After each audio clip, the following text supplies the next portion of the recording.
2001년 9월 11일 아침 미국 뉴욕에 위치해 있던 세계무역센터 쌍둥이 빌딩을 UA175편 항공기가 들이받아 붕괴되는 사건이 발생했었죠. 이슬람 과격 테러 단체 알카에다가 벌인 사건인데요. 건물이 순식간에 무너지는 것은 물론 이로 인해 수많은 인명피해를 입어 전 세계가 충격에 휩싸였습니다. 하지만 그 무렵 이 테러 사건은 또 다른 문제를 야기했는데요. 미국 전역에서 비행기에 대한 공포가 만연해졌습니다. 사람들은 가급적 자동차와 같은 대체 교통수단을 이용하게 되었는데요. 실제로 차 사고 확률은 비행기에 비해 약 30배나 높습니다. 이성적이지 않은 선택이죠. 지구온난화로 인해 전 세계는 자연재해 고통에 트라우마를 겪고 있습니다. 2020년에 발생한 호주 산불로 서울의 80배에 이르는 면적이 불타 사라졌습니다. 미국, 캐나다, 멕시코 또한 폭염과 산불로 몸살을 앓고 있죠. 인구 폭발로 인한 식량 위기와 세계 각지에서 부족해지는 물로 고통받고 있는 사람들, 지구 반대편 가자 지구에서 벌어지고 있는 이스라엘의 팔레스타인 학살극, 동유럽 끝단에서 벌어지고 있는 우크라이나와 러시아 전쟁, 대만을 호시탐탐 노리고 있는 중국, 세상은 더 나빠지고 있는 걸까요?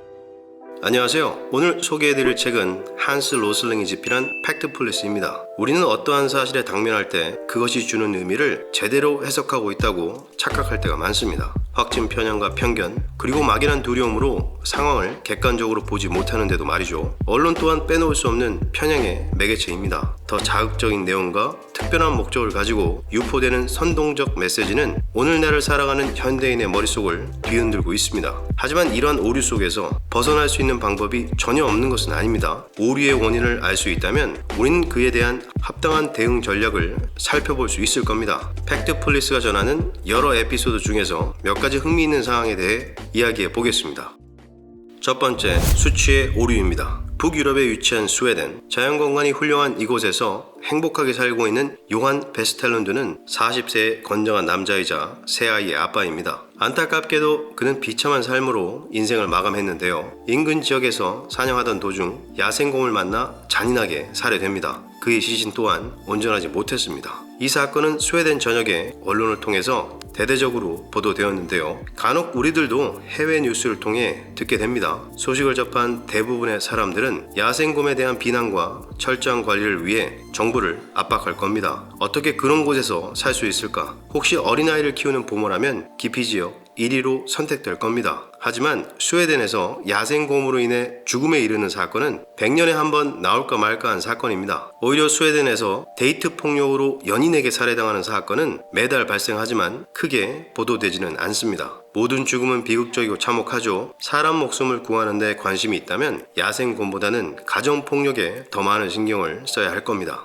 1972년 크리스마스 이틀 전 베트남에 위치한 병원에 폭탄이 투하되어 많은 무고한 사람들이 사망하는 사건이 벌어집니다. 1955년부터 1977년까지 미국과 베트남의 전쟁은 지속되었습니다. 말이 전쟁이지 이 기간 동안 미국은 수천 수만 발의 미사일과 폭탄을 베트남 전역에 뿌렸습니다. 이 전쟁으로 150만 명의 베트남 사람이 사망했는데요. 그럼에도 불구하고 미국은 패전했죠. 사람들은 이렇게 생각할 수 있을 겁니다. 많은 희생을 치른 베트남 국민들에게 있어 미국은 가장 큰 원망의 대상일 것이라고요. 하지만 가장 큰 원망을 받는 나라는 미국도 아니고 200년 동안 베트남을 점령한 프랑스도 아닙니다. 바로 중국이죠. 중국과의 전쟁은 싸움과 휴전을 반복하며 2000년 동안 지속되어 오고 있기 때문입니다. 2016년 한 해 동안 전 세계 420만 명의 아기가 죽었습니다. 이 아기들은 1년도 채 살지 못하고 세상을 떠났는데요. 사람들은 이런 수치를 보며 참혹한 현실에 크게 요동합니다. 이렇게 소중한 생명을 잃고 슬픔을 겪는 부모들을 생각한다면 참담한 비극이라 말할 수밖에 없을 겁니다. 하지만 이 수치는 부정적인 숫자가 아닙니다. 오히려 세상이 더 좋아지고 있다는 증거가 되니까 말이죠. 2015년에는 한 살도 못 되어 사망한 아기의 숫자가 10만 명 더 많은 450만 명이었고 1950년대로 가면 1440만 명까지 늘어납니다. 실제 인구 대비로도 과거에 얼마나 많은 아기들이 태어나자마자 목숨을 잃었는지는 상상조차 안 됩니다. 스웨덴에서 야생곰에 의해 사망한 40대의 남자, 베트남 사람들의 반미 감정, 2016년 사망한 420만 명의 아기들의 숫자는 우리가 생각하는 것과 전혀 다른 뜻을 의미합니다. 우리는 언론에 노출되는 횟수와 사건의 표면에 드러나는 수치를 통해 현상을 왜곡하고 세상을 다르게 이해하는 경우가 많습니다. 단순한 숫자의 의미가 아닌 비교할 줄 아는 눈을 키워야 합니다. 추세와 점유율 또한 좋은 배경 지식이 될 수 있겠죠. 우리는 수의 오류로부터 벗어날 수 있어야 합니다.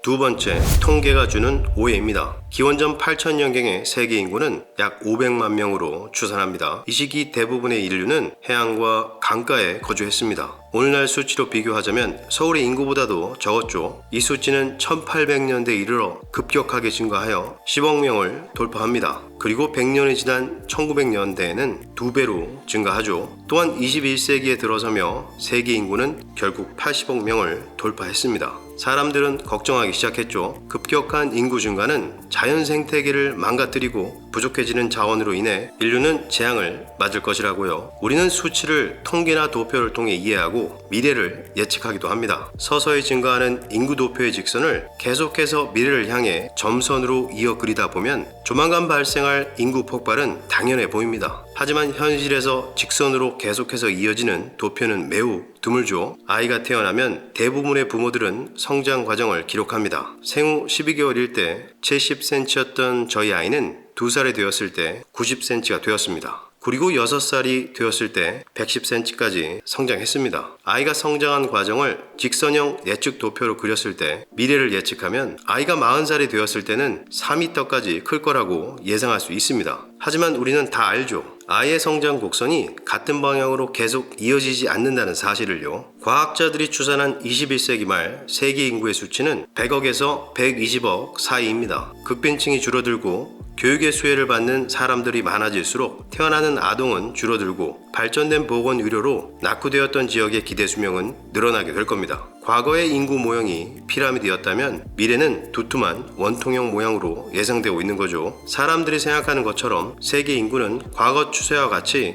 2배, 3배 늘어나지는 못합니다. 사람들의 이러한 착각을 직선 본능으로부터 오는 오류라고 말하고 있습니다.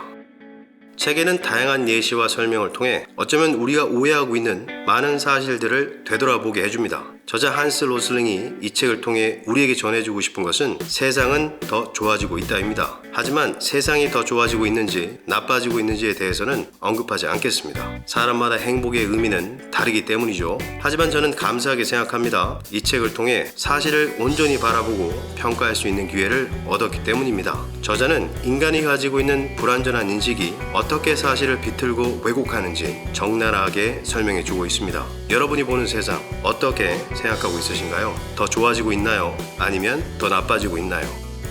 감사합니다. 끝.